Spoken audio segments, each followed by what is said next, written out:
fight on the beaches. We shall fight on the landing grounds. We shall fight in the fields and in the streets. We shall fight in the hills. We shall never surrender. The constitutional point of view was critical for Jefferson's support of the Bill of Rights. As we mourn the loss of thousands of our citizens, I can hear you!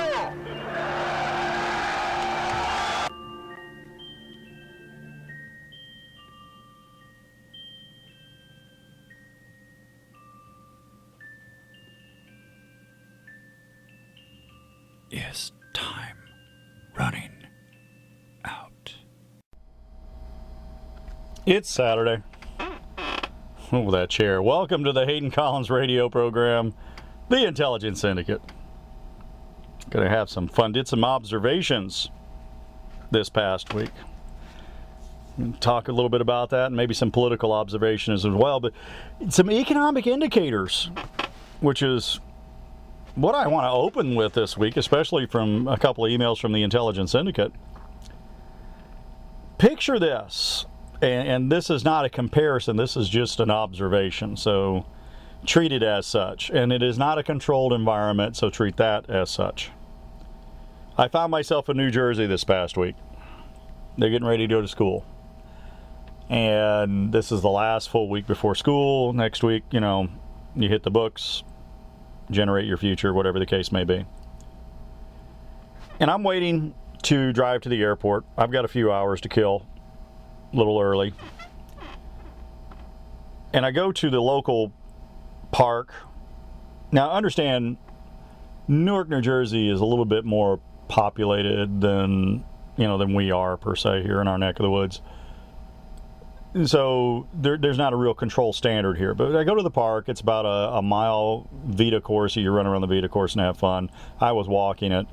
And I'm walking around, and I see there's a pickup softball game going on. The soccer field is kind of crowded with little ones, wee ones.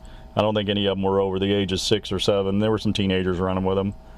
I guess they weren't coaching or anything. I think that must have been a family, is what I was thinking. It was like 8 little ones and 6 adults anyway. And there was kids in the swing sets and the monkey bars and families running around and having fun and yada yada yada. And I guess there was probably a good 400 or 500 people there. I mean, it was that crowded. But it is a major metropolitan area. Keep that in mind. Well, that was really neat to me, because I'm sitting there going, look at all of the available time that these individuals have. They're actually going out and enjoying something on a Thursday afternoon. Now, this is 1, 2 o'clock in the afternoon, and I stayed there until 3:20 before I had to leave for the airport. And it's not like the crowd dwindled. If anything, probably more people showed up. And it's not like it was a public event. It was just a park. So I got to thinking about the economic standards, and the breadbasket is the economic standard I'm going to run to. Now, some still use it, some don't, I know. And for those of you that don't know what the breadbasket is this was something that was developed during the Great Depression and shortly thereafter the Great Depression. I mean, it started and honed in. The breadbasket scenario is if Joe, meaning the average guy, can go buy breakfast at the local diner, 5 cents cup of coffee, eggs and bacon, whatever the case may be, there, 35 cents total. This is back in the day. This is way back in the day. And this is what you get. I mean, this was the economic standard of the time. So the economic indicator that they would use is, egg sales, bacon sales, and bread sales, because that's your toast, bacon, and eggs. And if bread and bacon and egg sales were up, all three, that was a good indicator that, there's disposable income out there, that people were making money and we're getting ready to hit some good economic times. Now, I know that's a very simplistic explanation, and it's probably much more detailed if you go to an economics course, but again, we're just on the radio and, presenting a discussion for an observation. So I'm applying that breadbasket scenario to the parks and fun area that I went through in Newark, New Jersey. Now, I got back to my neck of the woods, and it was still daylight, and I said, I'm going to drive past my park It's only an hour and a half flight. Well, almost 2 hours. I want to drive past my park to see, what's going on here. What is the economic indicator in my neck of the woods as compared to there? Now, our kids are already in school. So we started school early, compared to them anyway. And so I go to the park, and there's 200-300 people in our park. Now, I have to admit that, there was some football practice going on with some kids getting ready for football season and doing that. But there was a pickup game going on. There was a pickup flag football game going on. It looked like there was a pickup softball game going on. Kids were on the track with their training wheels. People were walking. It was just a general openness. And, here's the fun times. Here's what we have time to do. Disposable time, disposable income. And so you have to apply this observation to current activities. And if this is a good economic indicator, then we're doing really, really good, because there's a lot of people that can afford to take time and have time to go and do things and not be concerned about money. And there's nothing better for the morale of a family or I guess an economic indicator for individuals than having money in your pocket.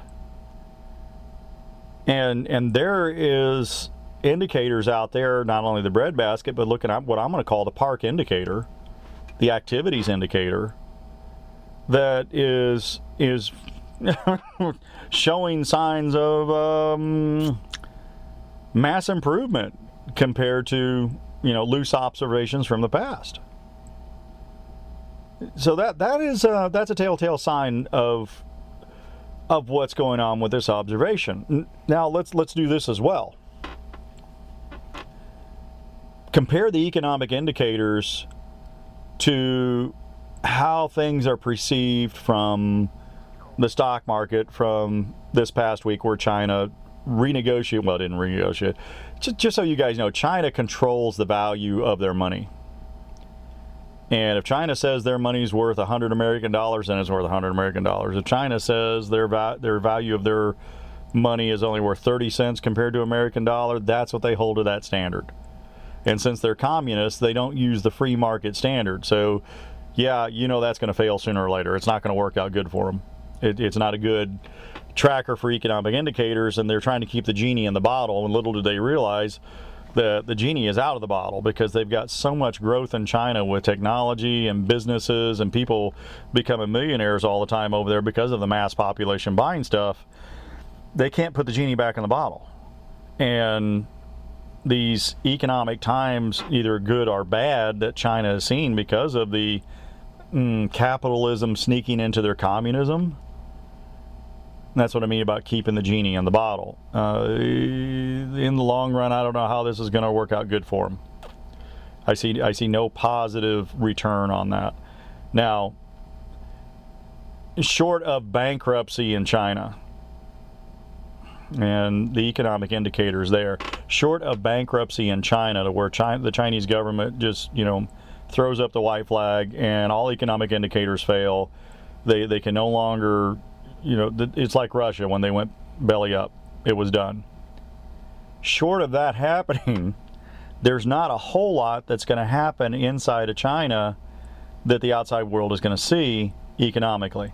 But outside of China, they have to keep their purchasing power at a certain level in order to maintain their infrastructure and their businesses inside of China.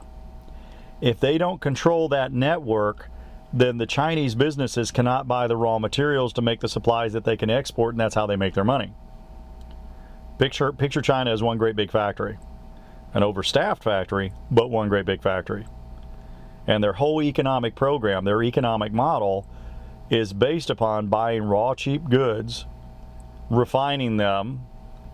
You buy plastic, you make a doll, whatever the case may be, and reselling it. So that's their economic model. If the United States is doing so well in growth and doing so well in jobs, and people are returning to the United States with their money instead of going overseas and running away with it, that puts a hurt on all of the communist countries and all the socialist countries. Now, let me give an explanation for this. If you're in socialist Europe, and you had American companies come there, you subjected them to your value-added tax. You subjected them to your state tax. You subjected them to the tax of tax. You subjected them to the breathing tax. And of course, I'm exaggerating, just to prove a point here. On a side note, my hotel tax in New Jersey for staying in the hotel was equal the cost of the hotel. Just to give you an idea. It was within $20. It was like, oh my God.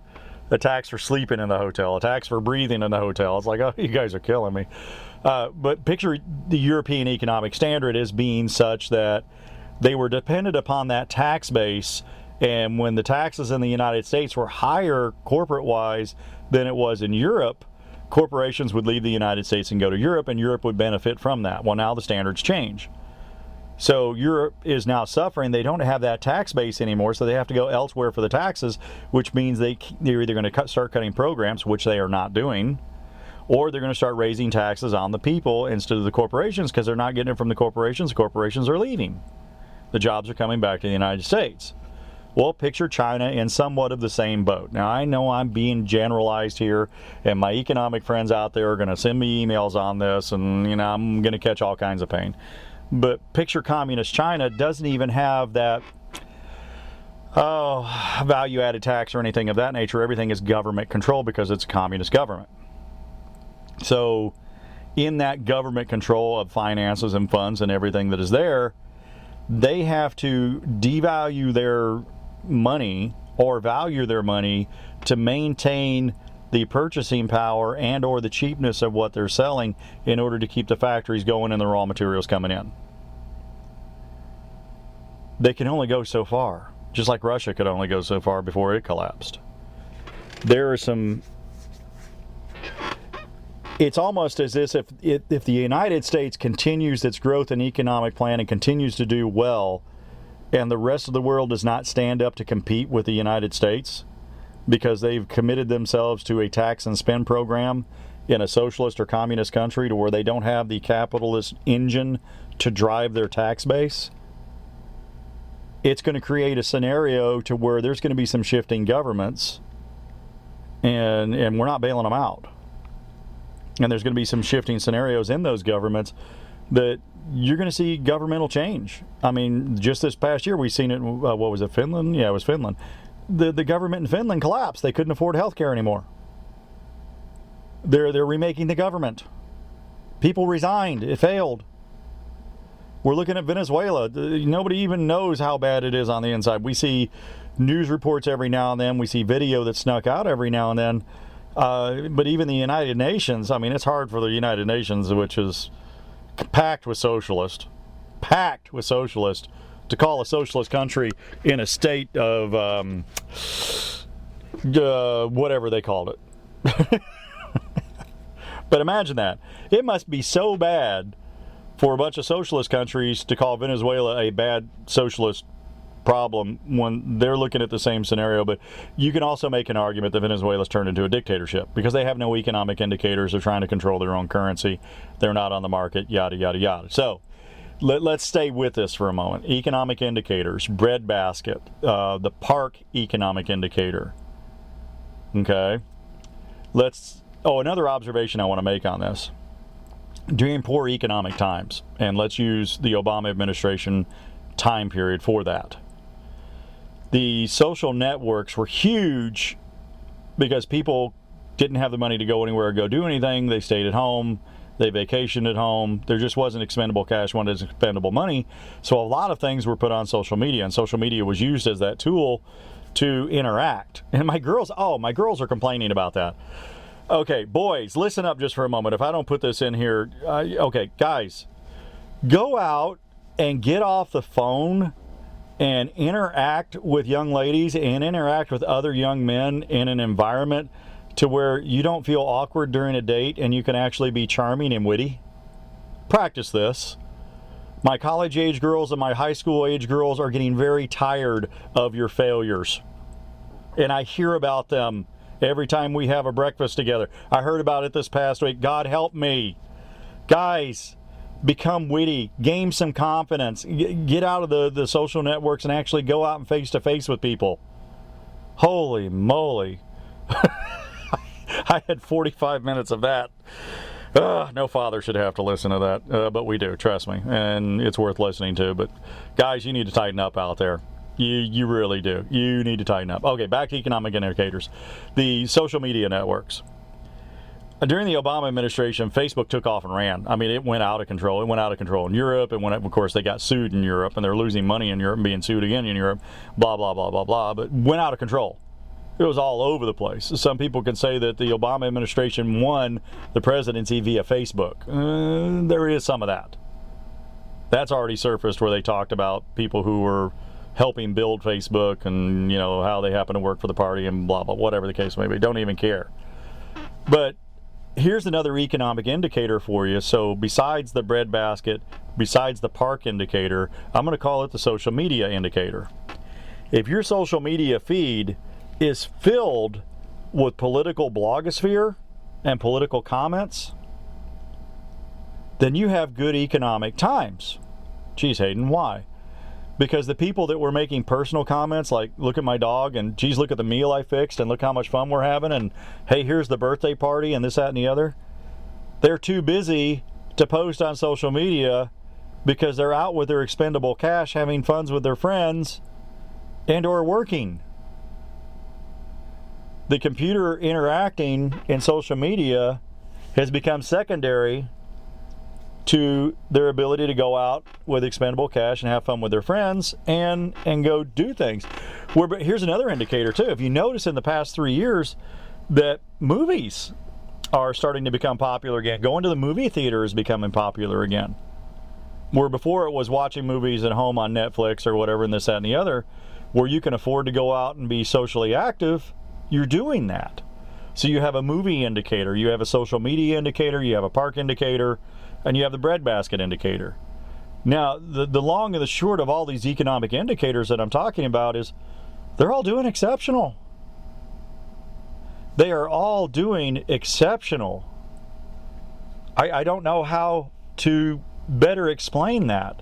And I'm not looking at numbers from the Congressional Budget Office about unemployment and all the record stuff that's being hit there.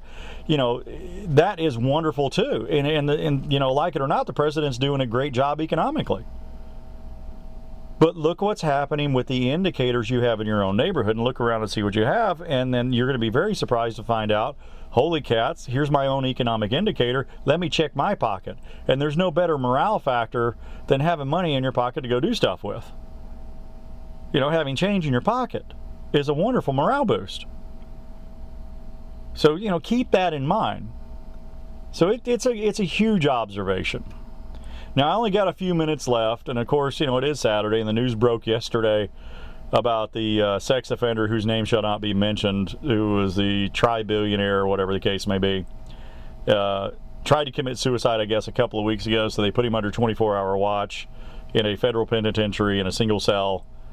And somehow he figures out, while under watch in a single cell in a federal penitentiary, to commit suicide. Now, deep breath here, and all the conspiracy theorists out there that are worth their own salt and paranoia are going to love this one.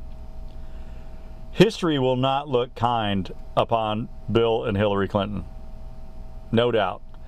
They will be given credit for every political suicide out there. But for those of you that watch the movie Fight Club, and you don't ever talk about Fight Club because if you do, they come after you, change the word Fight Club to sex club. And there's a sex club. And if you talk about the sex club, they come after you. They find a way. Let that run around in your brain for a little bit. Let the paranoia come out, the conspiracy theory come out. And for those of you that haven't seen the movie, go apply that. And see how fitting that is, that anybody who ever gets into federal trouble where the Clintons are involved somehow commits suicide. Somehow. Oh my gosh. Yeah, you know, and for the ones that did that, I don't think they realize how these billionaires work. Now that he's dead, you know, I told you guys a few weeks back how these people do this, like Osama bin Laden did it. Even though he was dead, they still had videos coming out for him of him being alive. months and almost a year and a half after he was dead, that they had pre-taped and pre-recorded, over and over and over again. Any of these billionaires that find themselves subject to paranoia, or the federal government's coming after them or for everything that they've done, are going to have videos and self-admissions and books going out to the public and to trusted news agencies saying these are the guys that were involved, and if I'm dead it's because of this, and blah blah blah blah blah. We've all seen it in the movies. After the Clintons die of old age, history will not be kind to them. All of the books that will come out after their death, because people will no longer feel threatened, unless it's the sex club issue, like the Fight Club, it'll be just like it was with John McCain. As time goes on, his name becomes more and more mud. As stories come out now where people don't feel politically threatened by the McCain industry, it just happens. Food for thought. All right, twins are coming up next with Oops, I Heard It Again. And we are the Intelligence Syndicate, the Hayden Collins radio program. Have a great weekend.